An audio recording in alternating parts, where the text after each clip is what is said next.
وبركاته. الحمد لله والصلاة والسلام على رسول الله وعلى آله وأصحابه أجمعين أما بعد. اللهم إنا نسألك حبك وحب من يحبك وحب عمل يقربنا إلى حبك.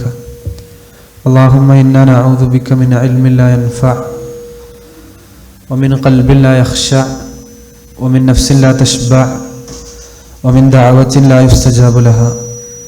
اللهم ربنا أصلح لنا ديننا الذي هو عصمة أمرنا وأصلح لنا دنيانا التي فيها معاشنا وأصلح لنا آخرتنا التي فيها معادنا واجعل الحياة زيادة لنا في كل خير واجعل الموت راحة لنا من كل شر. പ്രിയമുള്ള സഹോദരങ്ങളെ സഹോദരിമാരെ, അല്ലാഹു സുബ്ഹാനഹു വ തആലയുടെ ദീൻ പഠിക്കാൻ ഈ ഒരു പള്ളിയിൽ ഒരുമിച്ച് കൂടിയിട്ടുള്ളവരെ, അല്ലാഹുവിൻ്റെ ദീന് വെളിച്ചമാണ്, പ്രകാശമാണ്, ദിയാ ആണ്, നൂറാണ്. റസൂലുള്ളാഹി സ്വല്ലല്ലാഹു അലൈഹി വസല്ലമ നമ്മൾ ഇരുട്ടിലാകുന്ന സന്ദർഭത്തിലാണ് നബി തങ്ങൾ നമുക്ക് ദീനാകുന്ന വെളിച്ചം കൊണ്ട് വഴി കാണിച്ചു തന്നത്. നമ്മുടെ ദീനിൻ്റെ സുതാര്യതയും ദീനിൻ്റെ സുവ്യക്തതയും ദീനിൻ്റെ കൃത്യതയും ഒക്കെ മനസ്സിലാകാൻ ഉതകുന്ന ഒരു വിജ്ഞാന ശാഖയാണ് കർമ്മശാസ്ത്രം. കർമ്മശാസ്ത്രം പല ഭാഗങ്ങളുണ്ട്. അതിലെ ഇസ്ലാമിക കർമ്മശാസ്ത്രത്തിലെ പൊതു നിയമങ്ങൾ എന്നറിയപ്പെടുന്ന അൽ ഖവാഇദുൽ ഫിഖ്ഹിയ എല്ലാ മദ്ഹബുകളും ചർച്ച ചെയ്ത ഒരു പ്രധാനപ്പെട്ട വിജ്ഞാന ശാഖയാണ്. മഹാനായ അബ്ദുറഹ്മാൻ നാസിർ സഅദി റഹ്മത്തുള്ളാഹി അലൈഹിയുടെ, അല്ലാഹു അദ്ദേഹത്തിൻ്റെ ഖബറിടം വിശാലമായി കൊടുക്കട്ടെ, അദ്ദേഹത്തിൻ്റെ ഒരു മൻദൂമ, ഒരു കവിതയാണ് നമ്മളിപ്പോൾ പഠിച്ചുകൊണ്ടിരിക്കുന്നത്. അതിൽ 26 ബൈത്തുകൾ നമ്മൾ ചൊല്ലി. ഇനി 27ാമത്തെ വരിയാണ് ചൊല്ലാനുള്ളത്. ഇത് കുറച്ച് ശ്രദ്ധിക്കേണ്ടതുമാണ്. ഇപ്പം ദർസിൽ പഠിക്കുന്ന എല്ലാവരും പ്രത്യേകം ശ്രദ്ധിക്കുക, പ്രത്യേകിച്ച് വിദ്യാർത്ഥികൾ, ബാക്കിയുള്ളവരും ശ്രദ്ധിക്കുക ഇൻഷാ അല്ലാഹ്. 27ാമത്തെ വരി ഇങ്ങനെയാണ്: ومن مسائل الأحكام في التبع يثبت لا إذا استقل فوقع. ومن مسائل الأحكام, ഹുക്കുമുകളുടെ മസ്അലകളിൽ ചിലതുണ്ട്. ഫിത്തബഇ യസ്ബുതു, അത് മറ്റൊന്നിനെ തുടർന്ന് വരുമ്പോൾ അത് സ്ഥിരപ്പെടുന്നു. ലാ ഇദസ്തഖല്ല ഫവഖ, എപ്പോഴല്ല, അത് സ്വതന്ത്രമായി വരുമ്പോഴല്ല, എന്നിട്ടത് സംഭവിക്കുമ്പോഴല്ല, മറിച്ച് മറ്റൊന്നിൻ്റെ കൂടെ വരുമ്പോൾ അതിനൊരു ഹുക്കുമും ഒറ്റക്ക് വരുമ്പോൾ വേറൊരു ഹുക്കുമും കിട്ടുന്ന മസ്അലകൾ ദീനിലുണ്ട്. ഒറ്റക്ക് അതിന് വേറെ, അത് സ്വതന്ത്രമായി ചെയ്യുമ്പോൾ ഒരു ഹുക്കുമായിരിക്കും, എന്നാൽ മറ്റൊന്നിൻ്റെ താബി ആയി വരിക എന്നാണ് പറയാം. താബി ആയി വരിക എന്ന് പറഞ്ഞാൽ അതിനെ തുടർന്ന് വന്നാൽ വേറൊരു ഹുക്കുമായിരിക്കും. അത് മതം കൃത്യമായി പരിഗണിച്ചിട്ടുള്ള ഒരു ഹുക്കുമാണ്. ചില ഹുക്കുമുകൾ അങ്ങനെ ഉണ്ടാകും, ദീനിൽ ഒരുപാട് ഹുക്കുമുകൾ അങ്ങനെ ഉണ്ടാകും. അപ്പം അത് നമ്മൾ മനസ്സിലാക്കിയിരിക്കണം എന്ന അടിസ്ഥാനത്തിലാണ് ഇതോടെ പഠിപ്പിച്ചു തന്നത്. ഒരുപാട് പണ്ഡിതന്മാർ ഈ ഖായിദ സ്ഥിരീകരിച്ചവരായിട്ടുണ്ട്. പിന്നെ ഇജ്മാ ഉണ്ട്, ഈ വിഷയത്തിൽ പണ്ഡിതന്മാർക്കിടയിൽ ഏകോപിച്ച അഭിപ്രായമുണ്ട് എന്ന് ഒരുപാട് ആളുകൾ പറഞ്ഞിട്ടുണ്ട്. ഇപ്പം ഒരു ഉദാഹരണം പറഞ്ഞാൽ, നമുക്ക് ഉദാഹരണം പറയുന്നത് കൂടുതൽ നല്ലത്. ആരാധനകളുടെ വിഷയത്തിൽ മഅ്മൂമിനെ സംബന്ധിച്ചിടത്തോളം ഇമാമിനെ പിൻപറ്റൽ നിർബന്ധമാണല്ലോ, അല്ലേ? ഇമാമ് ചെയ്യുന്നത് പോലെ തന്നെയാണ് മഅ്മൂം ചെയ്യാറുള്ളത്. ഈ മഅ്മൂം മസ്ബൂക്കായി വന്നു, അതായത് ഒന്നാമത്തെ റക്അത്ത് കഴിഞ്ഞിട്ടാണ് വന്നത്. സുബഹിക്ക് അല്ലെങ്കിൽ ളുഹറിന് ഏതെങ്കിലും ഒരു ജമാഅത്തിന് ഒരാൾ ഒരു റക്അത്ത് കഴിഞ്ഞു വന്നു. അപ്പോൾ ഇമാമ് സ്വാഭാവികമായിട്ട് രണ്ടാമത്തെ റക്അത്തിൽ എന്ത് ചെയ്യും? തശഹുദിന് ഇരിക്കും. അപ്പോൾ ഇയാൾ എന്ത് ചെയ്യണം? തശഹുദിന് ഇരിക്കണം. ഒറ്റക്ക് നിസ്കരിക്കുമ്പോൾ അദ്ദേഹം ഒന്നാമത്തെ റക്അത്തിന്റെ തശഹുദിലിരുന്ന എന്തായിരിക്കും അവസ്ഥ? നിസ്കാരം മാത്രമല്ലേ? അതായത് ഒറ്റക്ക് നിസ്കരിക്കുമ്പോൾ ഒന്നാമത്തെ റക്അത്തിന്റെ തശഹുദിന് ഇരിക്കാൻ കഴിയില്ലല്ലോ, ഇല്ല. പക്ഷെ ഇമാമിന്റെ കൂടെ നിസ്കരിക്കുമ്പോൾ ഇദ്ദേഹം നിസ്കരിക്കാൻ തുടങ്ങിയിട്ട് ഒരു റക്അത്തായിട്ടുള്ളൂ, അപ്പോൾ ഇതിനെന്തിരിക്കുന്നു? തശഹുദിന് ഇരിക്കുന്നു. അതാണ് ഇമാമിന്റെ പിറകിലാകുമ്പോൾ ഇമാമിന് താബിയായി അല്ലെങ്കിൽ അവിടെ പിന്തുടർന്ന് വരുമ്പോൾ ഒരു വിധിയും, അതേപോലെ തന്നെ അദ്ദേഹം ഒറ്റക്ക് ഇതൊറ്റക്ക് ചെയ്യുമ്പോൾ വേറൊരു വിധിയാണ് ഉണ്ടാവുക. അതുകൊണ്ട് ചില കാര്യങ്ങളൊക്കെ ഒറ്റക്ക് ചെയ്യുമ്പോൾ സ്ഥിരപ്പെടാത്തത് മറ്റൊന്നിന്റെ കൂടെ ആകുമ്പോൾ സ്ഥിരപ്പെടും. അതിനൊരു ഉദാഹരണമാണ് ഇപ്പൊ പറഞ്ഞത്. അതുകൊണ്ട് കുറച്ചുകൂടി വ്യക്തമാവുന്നുള്ളതാണ് തോന്നുന്നത്. ഇനി ഇപ്പൊ അദ്ദേഹം വേറെ കൊടുത്തൊരു ഉദാഹരണം, പൊതുവെ നിസ്കരിക്കാൻ നമ്മളെ പകരം നിസ്കരിക്കാൻ ആരെയും ഏൽപ്പിക്കാൻ പറ്റൂല. അതില്ലല്ലോ, പകരം നിസ്കരിക്കാൻ ആരെയും ഏൽപ്പിച്ചിട്ട് ഇല്ല എനിക്ക് കുറച്ച് ഇന്ന് പണിയുണ്ട്, ഇജിന്റെ പകരം പോയി നിസ്കരിച്ചാൽ 500-1000 തരാന്ന് പറഞ്ഞാൽ കഴിയൂലല്ലോ. ഇല്ല, നമ്മൾ തന്നെ നിസ്കരിക്കണം. എന്നാൽ ഹജ്ജിന്റെ മസലകളിൽ ചിലപ്പോ ഒരു മനുഷ്യന് നമ്മള് ജീവിച്ചിരിക്കുന്ന ആൾക്ക് വേണ്ടിയൊക്കെ ഹജ്ജ് ചെയ്യുന്ന സന്ദർഭങ്ങൾ ഉണ്ടാവുമല്ലോ. പ്രയാസം കൊണ്ട് ഹജ്ജിന് പോകാൻ പറ്റാത്ത ആളുകൾക്ക് വേണ്ടി പകരം ഹജ്ജ് ചെയ്യുന്ന സന്ദർഭം ഉണ്ടാവും. അപ്പൊ ഈ ത്വവാഫിന്റെ അവിടെ 2 റക്അത്ത് ഇയാൾക്ക് വേണ്ടി ഹജ്ജ് ചെയ്യുമ്പോൾ സ്വാഭാവികമായിട്ടും ആ ഹജ്ജിന്റെ കർമ്മങ്ങളിൽ പെട്ടതാണല്ലോ അവിടെയുള്ള ത്വവാഫിന്റെ ഭാഗത്തുള്ള 2 റക്അത്ത് നിസ്കാരം. ആ 2 റക്അത്ത് തഹിയ്യത്തിനെ പോലെ അല്ലെങ്കിൽ ത്വവാഫ്, ഇതൊക്കെ ത്വവാഫ് നിസ്കാരമാണെന്ന് പറഞ്ഞ ഒരുപാട് പണ്ഡിതന്മാരുണ്ട്. ഇനി അതല്ല, അവിടെയുള്ള 2 റക്അത്ത് ആണെങ്കിൽ തന്നെ ഇതൊക്കെ ആർക്ക് പകരം ചെയ്യുന്നതാണ്? എന്നാൽ വേറൊരാൾ സ്വതന്ത്രമായിട്ട് വേറൊരാൾക്ക് വേണ്ടി നിസ്കരിച്ചാവോ? ഇല്ല. ഹജ്ജിന്റെ കൂടെ ആകുമ്പോൾ ഈ പറയപ്പെട്ടതിൽ അങ്ങനെ ഒതുങ്ങിപ്പോകും. അതാണ് ഇബാദത്തിന്റെ വിഷയത്തിൽ അദ്ദേഹം കൊടുത്ത ഉദാഹരണങ്ങൾ. അപ്പം ഒരു സാധനം വേറൊന്നിന്റെ ഉള്ളിൽ വരുമ്പോൾ ഒരു ഹുക്കുമും, സ്വതന്ത്രമായി നമ്മളത് ചെയ്യുമ്പോൾ ചിലപ്പോൾ പാടില്ല എന്നുള്ള ഹുക്കുമൊക്കെ ഉണ്ടാവും. മറ്റൊന്നിന്റെ കൂടെ വരുമ്പോൾ അത് അനുവദിക്കപ്പെടുന്ന സന്ദർഭങ്ങൾ ഉണ്ടാകും.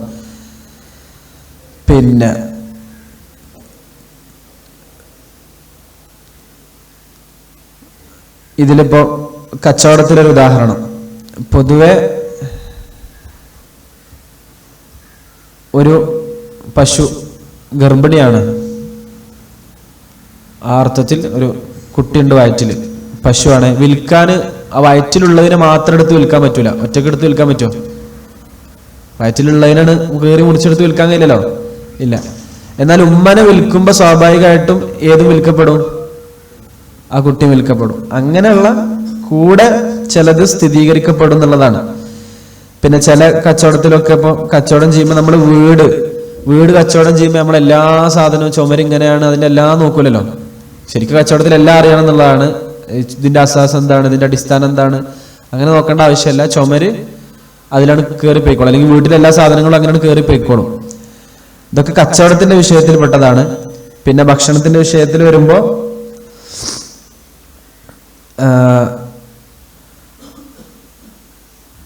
സകാത്തുൽ ജനീൻ, ഇപ്പൊ നമ്മൾ നേരത്തെ പറഞ്ഞ ഒരു പശുവിനെ അറുക്കുകയാണെങ്കിൽ, ബലി അറുക്കുകയാണെങ്കിൽ, ആ ഉമ്മനെ ബലി അറുത്താൽ തന്നെ, അല്ലെങ്കിൽ ആ തള്ള പശുവിനെ ബലി അറുത്താൽ തന്നെ കുട്ടിക്കത് മതിയാകുന്നതാണ്. ഇതൊക്കെ ഇതിലുള്ള കായികകളാണ്. അങ്ങനെ ഒന്ന് റസൂലുള്ളാഹി സ്വല്ലല്ലാഹു അലൈഹി വസല്ലമ ബനു നളീറുകാരെ ശിക്ഷിച്ചിരിക്ക് തീ കൊണ്ട് ശിക്ഷിക്കാൻ പാടില്ല എന്ന് ഹുക്കുമുണ്ടല്ലോ. തീ കൊണ്ട് ശിക്ഷിക്കാൻ പാടില്ല, ഒരാളെ വധിക്കാനൊന്നും പാടില്ല, അല്ലെങ്കിൽ ആ രൂപത്തില്. പക്ഷെ റസൂലുള്ളാഹി സ്വല്ലല്ലാഹു അലൈഹി വസല്ലമ ബനു നളീറുകാരുടെ ഈത്തപ്പനത്തിന് അവിടെ എന്ത് ചെയ്തിട്ടുണ്ട്? തീ ഇട്ടിട്ടുണ്ട്. അവിടെ പക്ഷികളും പ്രാണികളൊക്കെ ഉണ്ടായിട്ടും അത് മറ്റൊന്നിന്റെ കൂടെ അവിടെ വേറൊരു ഇത് വന്നപ്പോൾ അതിന്റെ കൂടെ ആയിപ്പോയതാണ്. അപ്പൊ അതിന് ഹുക്കുമ് പ്രത്യേകം അവിടെ അനുവദിക്കപ്പെടും എന്നുള്ളതാണ്. അതൊക്കെയാണ് ഇതിനുള്ള തെളിവ്. ഇത് പല വിഷയങ്ങളിൽ വരും. ചെറുതായിട്ട് ഞാനിങ്ങനെ ഇതിന്റെ സൂചന കൊടുത്തു മാത്രം. ഇത് നമ്മൾ ഇൻഷാ അല്ലാഹ് വിശദമായിട്ട് ഖവാദിൽ ഫിഖ്ഹിയ പഠിക്കാനുള്ള സാഹചര്യം ഉണ്ടാകുമ്പോൾ നമ്മൾക്കിത് വളരെ ഡീപ്പായി പഠിക്കേണ്ട, ആഴത്തിൽ പഠിക്കേണ്ട ഒരു കായികയാണ്. ഒരുപാട് വിഷയങ്ങളിൽ ഇങ്ങനെ വരും. നമ്മൾ ഒന്നിന്റെ കൂടെ വരുമ്പോൾ ഒരു ഹുക്കുമും, സ്വതന്ത്രമായി വരുമ്പോൾ വേറൊരു ഹുക്കുമാണ് ഉണ്ടാവുക എന്ന് ഫിഖ്ഹില് അത് പണ്ഡിതന്മാര് കൂടുതൽ അറിഞ്ഞിരിക്കേണ്ട ഒരു കായികയാണ്. നമ്മളത് മനസ്സിലാക്കി പോവാ, എങ്ങനെയൊക്കെ ഉണ്ട് എന്ന് അറിഞ്ഞു പോവാ എന്നുള്ളതാണ് നമുക്ക് ഏറ്റവും പ്രധാനപ്പെട്ടത്. ومن مسائل الأحكام في التبع يثبت لا إذا استقل فبقى. ഇത് കവിതക്ക് വേണ്ടി ഇങ്ങനെ പറഞ്ഞതാണ്. ഹുക്കുമുകളിൽ ചില മസ്അലകളുണ്ട്, അത് ഫിത്തബഇ യസ്ബുതു, അത് ഒന്നിന് തുടർന്ന് വരുമ്പോൾ അത് സ്ഥിരപ്പെടുന്നു. ലാ ഇദാ ഇസ്തഖല്ല, മറിച്ച് അത് സ്വതന്ത്രമായി വരുമ്പോഴല്ല, ഫവഖ എന്നിട്ട് അത് സംഭവിക്കുമ്പോഴല്ല എന്ന് അദ്ദേഹം പഠിപ്പിച്ചു തരികയാണ്. ഇതിന് പൊതുവെ പണ്ഡിതന്മാര് ഉപയോഗിക്കുന്ന ഒരു ഖാഇദ, യസ്ബുതു തബഅൻ മാലാ യസ്ബുതു ഇസ്തിഖ്ലാലൻ. യസ്ബുതു തബഅൻ മാലാ യസ്ബുതു ഇസ്തിഖ്ലാലൻ. ഒരു കാര്യം തബഅായി സ്ഥിരപ്പെടും, പക്ഷെ അത് സ്വതന്ത്രമായി സ്ഥിരപ്പെടുകയില്ല. ഇതാണ് തബഅ എന്നൊക്കെ പറഞ്ഞാൽ ഇതാണ് മറ്റൊന്നിന്റെ കൂടെ വരിക, പിന്തുടർന്നു വരിക എന്നുള്ളതാണ് അതിന്റെ ആശയം. ഇതാണ് അതിലുള്ളത്. ഇനി പണ്ഡിതന്മാർ ഈ ഖായിദ പൊതുവെ വേറെ വലിയ ഖായിദ ഉണ്ട്, അത്താബിഉ താബിഉ എന്ന് പറഞ്ഞൊരു ഖായിദ ഉണ്ട്. അത് കുറച്ചുകൂടി ഡീപ്പായ ഖായിദയാണ്, ഇതുമായി ബന്ധപ്പെട്ട് തന്നെയാണ്. അല്ലെങ്കിൽ ഈ ഖായിദക്ക് അതിന് തുടർന്നു വരുന്നതാണ്. അതിനെക്കുറിച്ച് നമ്മൾ ഇൻഷാ അല്ലാഹ് ഈ പ്രാവശ്യം ഇങ്ങനെ ചർച്ച ചെയ്യുന്നില്ല. അപ്പൊ ഇങ്ങനൊരു സംഭവം ഉണ്ട് എന്ന് പറയാം. ഇതിൽ പൊതുവെ രസകരമായ പല കാര്യങ്ങളും പറയലുണ്ട്. നമ്മൾ ഇൻഷാ അല്ലാഹ് അതിങ്ങനെ പോവാണ്. ഇനി അൽ ആദത്തു മുഹക്കമ എന്ന് പറഞ്ഞ ഖായിദ നമ്മൾ മുമ്പ് പഠിച്ച ഖായിദ തന്നെയാണ്. ഉറുഫ്, നാട്ടാചാരത്തെ പറ്റി അതെവിടേക്കാണ് പരിഗണിക്കപ്പെടുക നമ്മൾ പറഞ്ഞിരുന്നു. നാട്ടാചാരം പരിഗണിക്കപ്പെടുന്ന മേഖലകൾ. ഇപ്പൊ ശറഅ് പ്രത്യേകമായ ഒരു അളവ് പറഞ്ഞിട്ടില്ലെങ്കിൽ അവിടെ നമ്മൾ നാട്ടിലെ അളവാണ് നോക്കുക. ഇപ്പൊ ഭാര്യക്ക് ചെലവിന് കൊടുക്കണം, എത്ര കൊടുക്കുക. ഇപ്പൊ നാട്ടിലെല്ലാവരും പൊതുവെ എത്രയാണോ കൊടുക്കല് അങ്ങനെയാണ് കൊടുക്കുക. അതേപോലെ തന്നെ പല വിഷയങ്ങളിലും മഅറൂഫ് അനുസരിച്ച് ചെയ്യാന്നാണ് ഖുർആനിൽ ഉണ്ടാവുക. അപ്പം അവിടെയുള്ള മഅറൂഫ് നമ്മുടെ നാട്ടിൽ എങ്ങനെയാണോ പരിചിതമായ രൂപം അതനുസരിച്ച് ചെയ്യാന്നുള്ളതാണ് അടുത്ത ഖായിദ. അതുകൂടി ജസ്റ്റ് നമുക്ക് പറഞ്ഞ് തുടങ്ങി വെക്കാം ഇൻഷാ അല്ലാഹ്. ഒരു 5 മിനിറ്റ് കൂടി പോയിക്കൂടെ ഇൻഷാ അല്ലാഹ്? നമ്മൾ പൊതുവെ സുബഹി വൈകിയോണ്ടേ പിന്നെ ഒരു 6:30 വെച്ച് പോകാൻ കഴിയില്ലല്ലോ. കുറച്ചും കൂടി പോയിക്കൂടെ ഇൻഷാ അല്ലാഹ്? അതാണ് 28ാമത്തെ വയത്ത്. والعرف معمول به إذا ورد حكم من الشرع الشريف لم يحد. والعرف നാട്ടാചാരം മഅമൂലുൻ ബിഹി അത് നമ്മൾ എന്ത് ചെയ്യണം, ചെയ്യേണ്ടതാണ്. ഇദാ വറദ ഹുക്മുൻ മിന ശറഇ ശരീഫി, ശരീഫായ പവിത്രമായ അല്ലെങ്കിൽ പോരിശയുള്ള ശറഇൽ നമ്മുടെ ദീനിൽ ഒരു ഹുക്മു വന്നു എന്നിട്ട് ലം യുഹദ്, അതിന് ഒരു പരിധി ശറഅ് പറഞ്ഞിട്ടില്ല. ശറയിൽ വിധിയുണ്ട്, പക്ഷെ ഇത്ര അളവ് എന്ന് പറഞ്ഞിട്ടില്ലെങ്കിൽ നമ്മൾ എങ്ങോട്ടാ മടങ്ങേണ്ടത്? നമ്മളെ നാട്ടിലാണ്, നാട്ടിൽ എത്രയാണ് കൊടുക്കുക. അതാണ് ഈ ഖായിദയുമായി ബന്ധപ്പെട്ട് പറയാനുള്ളത്. അപ്പൊ നമ്മുടെ നാട്ടിൽ ഉറുഫ് എന്ന് പറഞ്ഞാൽ നമുക്ക് പരിചിതമായ നമ്മുടെ നാട്ടിൽ രൂപം ഉണ്ടാവും. മറ്റേത് നമ്മൾ ആദത്തുകൾ പറഞ്ഞല്ലോ, ആചാരങ്ങള്, അതിനെക്കുറിച്ച് നമ്മൾ മുമ്പ് സൂചിപ്പിച്ചിട്ടുണ്ട്. അത് ഏത് പറ്റും ഏത് പറ്റില്ല എന്നൊക്കെ, നമ്മൾ ശീലങ്ങളിൽ ഏതൊക്കെ പറ്റും, നമ്മുടെ നാട്ടിലെ ശീലങ്ങളിൽ ഏതൊക്കെ പറ്റും പറ്റില്ല നമ്മൾ മുമ്പ് പറഞ്ഞിട്ടുണ്ട്. ഇവിടെ ശറയിൽ ഒരു വിധി വന്നു, ശറയിൽ അള്ളാഹുവിന്റെ ദീനിലൊരു വിധി വന്നു, എന്നിട്ട് അതിനെന്ത് ചെയ്തിട്ടില്ല, പിന്നെ പ്രത്യേകമായ ഒരു അളവ് ശറഅ് പറഞ്ഞിട്ടില്ലെങ്കിൽ അവിടെ നമ്മളുടെ പിന്നെ എന്താണ് പരിഗണിക്കുക? നമ്മുടെ നാട്ടിലെ അളവാണ് പരിഗണിക്കുക. ഞാൻ പറഞ്ഞു ചെലവിന് കൊടുക്കൽ അതിൽ പെട്ടതാണ്. അങ്ങനെ വേറെ പല ഉദാഹരണങ്ങളുണ്ട്. ഇനി പിന്നെ അതിനിപ്പോ ചില ഉദാഹരണങ്ങൾ നോക്കുക. അൽ മുറൂഅത്ത്, മുറൂഅത്ത് പറഞ്ഞാൽ ഒരാളുടെ പിന്നെ വ്യക്തിത്വം, നല്ല സ്വഭാവം എന്നൊക്കെ പറയാം. അത് ഓരോ നാട്ടിലനുസരിച്ച് ഓരോ നാട്ടിലെയും മുറുവത്തിന് ചേർന്നല്ല, ഒരാളുടെ നല്ല സ്വഭാവത്തിന് നല്ല വ്യക്തിത്വത്തിന് ചേർന്നല്ല എന്ന് നമ്മൾ പല നാട്ടിലും പല കോലത്തിലെ പറയാം. നമ്മളെ നാട്ടിൽ മുറുവത്താകുന്ന ആവൂല വേറെ നാട്ടിലൊരു മുറുവത്താകുക. അപ്പൊ അത് നാട്ടിലനുസരിച്ചിട്ടാണ്. ഒരാൾക്ക് മുറുവത്ത് ഉണ്ടാകണം എന്നുള്ളതിൽ ചർച്ചയല്ല. മുറുവത്ത് പറഞ്ഞാല് ഒരു മനുഷ്യന് പിന്നെ അവന്റെ ഒരു വ്യക്തിത്വവും അവന്റെ ഒരു സ്വഭാവമൊക്കെ ആളുകൾ എങ്ങനെ കണക്കാക്കുന്നു എന്നുള്ളതാണ്. പല മാനങ്ങൾ അതിന് മലയാളത്തിൽ പറയലുണ്ട്. അപ്പൊ അത് നിങ്ങൾ ഇങ്ങനെ മനസ്സിലാക്കുക. എന്താകട്ടെ, ഓരോ നാട്ടിലും അതനുസരിച്ചിട്ടുണ്ടാവും. എല്ലാ നാട്ടിലും അംഗീകരിക്കപ്പെടുന്ന പൊതുവെ നല്ല സ്വഭാവങ്ങൾ ഉണ്ടാകും. അതല്ലാതെ നമ്മളെ നാട്ടിൽ ഇപ്പൊ അതൊരു മുറുവത്തിനെതിരാണ് അറിയാം. അങ്ങനെ ആ ഒരു കാര്യം ഇപ്പൊ ചില ആളുകൾ ഈ വസ്ത്രം അത് മുറുവത്തിനെതിരാണ്, ഇങ്ങനത്തെ ഒരു ബനിയൻ ധരിക്കൽ അത് നമ്മളെ മുറുവത്തിനെതിരാണെന്നൊക്കെ പറയും. പക്ഷെ നമ്മളെ നാട്ടിൽ അത് എന്താവില്ല, മുറുവത്തിനെതിരാവില്ല. അപ്പൊ ഓരോ നാട്ടിലും അതിന് മുറുവത്ത് വ്യത്യാസം ഉണ്ടാകും. അപ്പൊ മുറുവത്ത് ഉണ്ടാകണം എന്നുള്ളതാണ് ദീനിന്റെ കൽപ്പന. പിന്നെ നമ്മള് ചില പണ്ഡിതന്മാരുടെ അഭിപ്രായ പ്രകാരം കസറാക്കാൻ യാത്ര എന്നുള്ളതാണല്ലോ. അപ്പൊ ഓരോ നാട്ടിൽ ഏതാണ് യാത്ര എന്നുള്ളതനുസരിച്ചിട്ട് വ്യത്യാസപ്പെടും. അവിടെയും ഉറുഫിലേക്കാണ് മടങ്ങേണ്ടത്. പിന്നെ ഇതിൽ കൊടുത്തിട്ടുള്ളത് ഫക്കീറും ഖനിയും തമ്മിലുള്ള വാബിത്ത്. ആരാണ് പാവപ്പെട്ടവൻ, ആരാണ് പണക്കാരൻ? അപ്പൊ ഓരോ നാട്ടിലും വ്യത്യസ്ത കണക്കിനേക്കാരം പണക്കാരനും പാവപ്പെട്ടവനും ഉണ്ടാവാം. നമ്മളെ നാട്ടിൽ ഇപ്പൊ ഒരു പാവപ്പെട്ടവൻ എന്ന് പറയണമെങ്കിൽ എന്താണ് അവന്റെ അവസ്ഥ ഉണ്ടാവേണ്ടത്? ഒരു പണക്കാരൻ ആവണമെങ്കിൽ എത്ര പൈസ ഉണ്ടാകണം? ഇപ്പൊ ഓരോ നാട്ടിലും ഓരോ കാലത്തും വ്യത്യാസം ഉണ്ടാവും.